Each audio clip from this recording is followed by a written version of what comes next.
தேர்தல் பிரச்சாரத்திற்காக உதகை வந்த அமைச்சர் உதயநிதி ஸ்டாலினின் ஹெலிகாப்டரில் தேர்தல் பறக்கும் படையினர் அதிரடி சோதனை நடத்தினர். நீலகிரி தொகுதி திமுக வேட்பாளர் ராசாவை ஆதரித்து அமைச்சர் உதயநிதி ஸ்டாலின் இன்று பிரச்சாரத்தில் ஈடுபட உள்ளார். உதகை, குன்னூர், கூடலூர், கோத்தகிரி உள்ளிட்ட பகுதிகளில் அவர் வாக்கு சேகரிக்க உள்ளார்.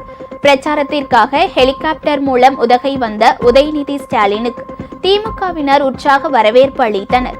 அப்போது உதயநிதி ஸ்டாலினின் ஹெலிகாப்டரில் தேர்தல் பறக்கும் படையினர் சோதனை நடத்தினர்.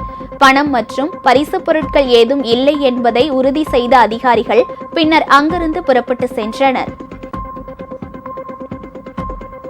உங்கள் ராஜ் நியூஸ் தொலைக்காட்சியில் திங்கள் முதல் வெள்ளி வரை தினந்தோறும் பிற்பகல் 2 மணிக்கு உங்கள் பகுதியில் உள்ள குறைகளை நேரலையில் தெரிவிக்கும் புகார் பெட்டி நிகழ்ச்சி. பங்கு பெறுங்கள், பயனடையுங்கள், காணத் தவறாதீர்கள்.